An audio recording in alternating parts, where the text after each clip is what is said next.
नमस्कार। जहां एक तरफ बाकी कंट्रीज़ की तुलना में इंडिया का डिवोर्स रेट काफ़ी कम है, विच इज़ ओनली 1%, वहीं दूसरी तरफ कंटेम्प्रेरी इंडिया के लव मैरिज का रेट काफ़ी तेज़ी से बढ़ता जा रहा है। और इसका मूल कारण है कि आज की इंडियन सोसाइटी 80s या 90s की तुलना में लव मैरिजेस को थोड़ा ज़्यादा ईजिली एक्सेप्ट कर पा रही है। बॉम्बे हाई कोर्ट के एक हियरिंग के मुताबिक समकालीन भारत में अरेंज्ड मैरिज के मुकाबले लव मैरिजेस का डिवोर्स रेट बढ़ता जा रहा है, जिसके फलस्वरूप भारत में डिवोर्स का ओवरऑल रेट दिन प्रतिदिन बढ़ता ही जा रहा है। इसलिए आज का टॉपिक है love affair and hormones, the play of hormones in a love affair. क्योंकि अगर इस बात को समझ लिया जाए तो इससे संभवतः डिवोर्स रेट कम होगा और पर्टिकुलरली लव मैरिजेस का डिवोर्स रेट कम होगा, ऐसा मेरा मानना है। एक हार्मोन होता है ऑक्सीटोसिन, जिसको कि हमारे ब्रेन में मौजूद पिट्यूटरी ग्लैंड सिक्रीट करता है। ऑक्सीटोसिन को लव हार्मोन भी कहा जाता है, पर बॉडी में इसके बहुत सारे फंक्शंस होते हैं। फॉर एग्जांपल चाइल्ड बर्थ में और लैक्टेशन में ऑक्सीटोसिन इंपॉर्टेंट रोल प्ले करता है। ऑक्सीटोसिन का लिटरल मीनिंग होता है चाइल्ड बर्थ, क्योंकि during child birth oxytocin hormone female के यूट्रस को कॉन्ट्रैक्ट करने में मदद करता है, ताकि बच्चा फीमेल की बॉडी से आसानी से बाहर आ सके। और जैसे ही बच्चे का जन्म होता है, उसके तुरंत बाद मदर के ब्रेस्ट से मिल्क सिक्रीट करने में भी ऑक्सीटोसिन मेजर रोल प्ले करता है।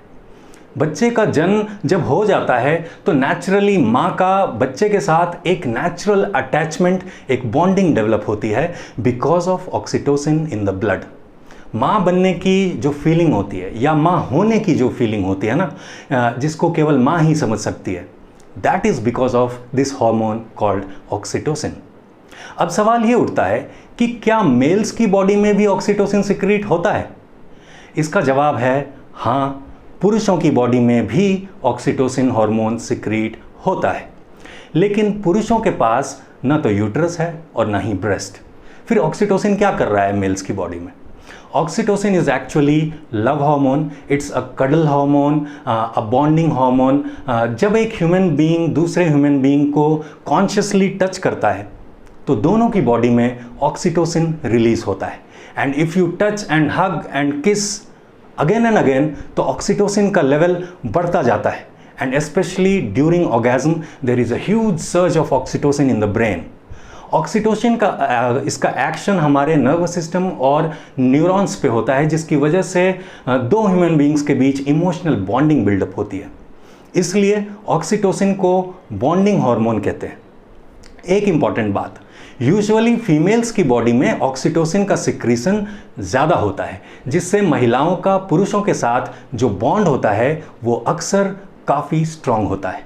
पुरुषों में ऑक्सीटोसिन अक्सर कम रिलीज होता है, जिसकी वजह से महिलाओं के प्रति उनका बॉन्ड कंपैरेटिवली उतना ज़्यादा स्ट्रॉन्ग नहीं हो पाता।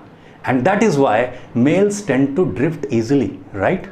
और इसी वजह से शायद महिलाओं को अक्सर समझ में नहीं आता कि उनके हस्बैंड की लॉयल्टी या वफादारी पे उनको अक्सर शक क्यों करना पड़ता है। Because males are designed wrongly और डिफरेंटली, आई मस्ट से। इसलिए क्योंकि फीमेल्स की बॉडी में कंपैरेटिवली काफ़ी ज़्यादा ऑक्सीटोसिन रिलीज होता है, females tend to get emotionally bonded very, not quickly but strongly. Girls don't get attached quickly. Girls can attract boys quickly, but bonding takes time. And when bonding happens, girls get emotionally bonded more strongly as compared to boys. हम सब Hindi cinema देख के बड़े हुए हैं, इसलिए हमें पता है कि जब किसी को प्यार हो जाता है किसी से, you know the early days of love, when you get involved with someone, तो अचानक से पूरी दुनिया ही बदल जाती है। लाल ज़्यादा लाल हो जाता है, पीला ज़्यादा पीला हो जाता है, पूरी दुनिया ऐसे प्रज्वलित हो जाती है जैसे किसी ने आंखों के ब्राइटनेस को बढ़ा दिया हो। पता है ये किस हार्मोन की वजह से होता है? It is not oxytocin. Basically early phase of love में 3 हार्मोन्स का रोल होता है, सेरोटोनिन, डोपामिन और नोरेपिनेफ्रिन। ये हार्मोन्स ऐसे न्यूरोट्रांसमीटर्स होते हैं जो अगर ब्रेन में ज़्यादा हो जाए, specially when you think of your beloved, या जब आप उनकी पिक्चर्स को देखते हैं, तो सेरोटोनिन, डोपामिन और नोरेपिनेफ्रिन का ब्रेन में एक सर्ज होता है और इस वजह से आप एक हाइटेंड अलर्ट स्टेट में रहते हैं।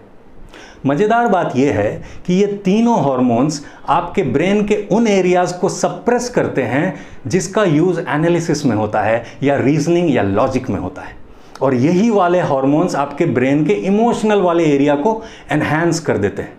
इसका नतीजा होता है कि you are in an extreme sense of emotionality about your beloved person without any sensible analysis और logic, and lo you are in love. तो प्यार के शुरुआती दिनों में सेरोटोनिन, डोपामिन और नॉरपेनेफ्रिन डोमिनेंट होता है और दुनिया ही बदल जाती है, सब कुछ मैजिकल हो जाता है। लेकिन जैसे जैसे समय बीतता जाता है, because of touching, kissing, hugging, cuddling and rubbing the skin of each other, दोनों की बॉडी में ऑक्सीटोसिन रिलीज होता रहता है और दोनों इमोशनली बॉन्डेड हो जाते हैं। तो basically by nature's design, early phase of love is dominated by serotonin, dopamine and norepinephrine, ताकि दो लोग और करीब आ सकें, और फिर ऑक्सीटोसिन रिलीज होता है in the later phase of love, ताकि ये दो लोग इमोशनली बॉन्डेड रह सकें for enough time, until what? Until the female gets pregnant. Yes, this is how we are designed. और अब उन दोनों की लाइफ में एक और लाइफ आ गया, द बेबी। और जैसे जैसे समय बीतता है, दोनों की बॉडी में ज़्यादा से ज़्यादा ऑक्सीटोसिन रिलीज होता है, so that they remain bonded for many many years to take care of the baby. इसलिए इस बात को समझना ज़रूरी है कि in the early phase of love, जब सेरोटोनिन, डोपामिन और नॉरपेनेफ्रिन का कॉन्सेंट्रेशन ब्रेन में ज़्यादा होता है, हमारा लॉजिकल पार्ट ऑफ ब्रेन ठीक से काम नहीं कर रहा होता है और इमोशनल पार्ट हाइपर एक्टिव हो जाता है, जिसकी वजह से सब कुछ मैजिकल लगने लगता है और टीनेजर्स को ये बातें समझाना मुश्किल होता है। तब early part of the love में एक्साइटेड स्टेज होता है, and many people plan to go after their loved ones without thinking anything, even if he or she is going to hell. But if you really care for each other and stay together, तो body में पर्याप्त oxytocin release होगा और bonding बढ़ेगी। Females के मुकाबले mails को यहाँ पे प्रॉब्लम ज़्यादा हो जाती है। कैसे?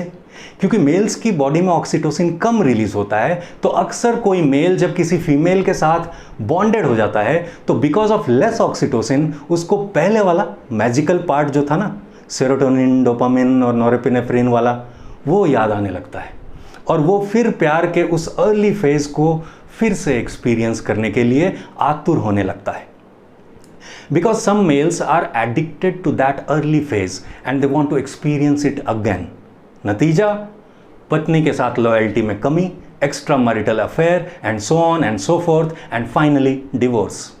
और इसी वजह से महिलाएं कभी समझ नहीं पाती कि where have the old true days of love gone.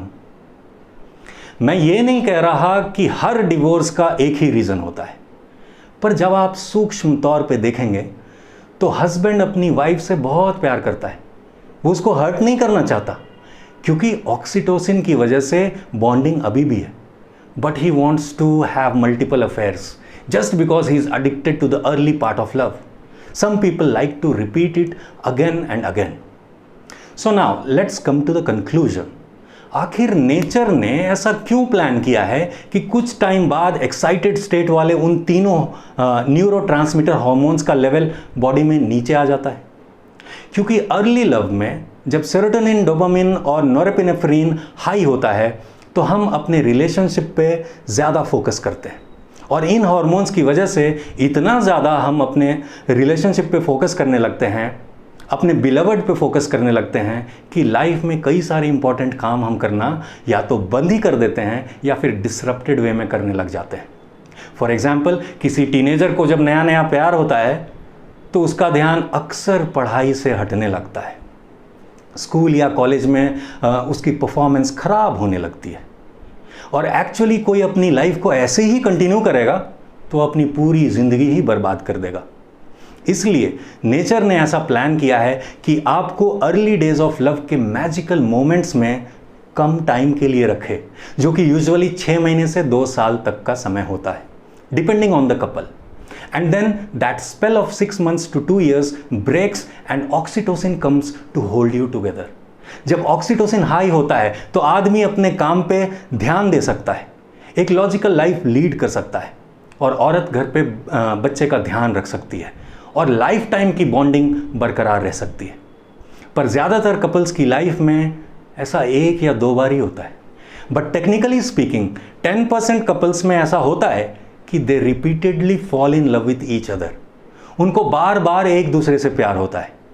तो बेसिकली प्रॉब्लम ये होती है कि पुरुष अर्ली फेज ऑफ लव को कहीं और ढूंढने लग जाते हैं, और लगभग हर महिला की ये एक शिकायत होती है कि अब तो तुम वैसे प्यार नहीं करते जैसे पहले किया करते थे। पहले तो गुलाब का फूल ला के देते थे, अब वो प्यार कहाँ खो गया। पर आदमी करे भी तो क्या करे, बेचारे की हालत कौन समझे। उसके हार्मोन्स बदल गए ना, उसका नेचुरली ऑक्सीटोसिन कम रिलीज होता है। अब भले ही वो फूल नहीं लाता, पर कुर्सी टेबल तो लाता है, सब्जी दाल चावल तो लाता है, बहुत कुछ लाता है।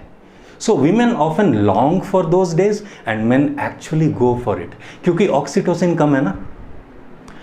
तो क्या किया जाना चाहिए, क्या है इसका सॉल्यूशन? सिंपल है, ऑक्सीटोसिन का लेवल बॉडी में पर्याप्त रहने से ऐसी प्रॉब्लम नहीं होगी कि नौबत डिवोर्स तक पहुंचे। और इसके लिए 90% लोगों को सीखना चाहिए। अच्छा, क्या सीखना चाहिए? The art of falling in love with the same person again and again. तो उम्मीद है आज की बात आपको समझ में आई। कोई सवाल, सुझाव या शिकायत हो तो आप कमेंट्स में लिखकर मुझे बता सकते हैं। तो फिर मिलेंगे, तब तक के लिए स्टे हेल्दी, एंजॉय लाइफ। नमस्कार।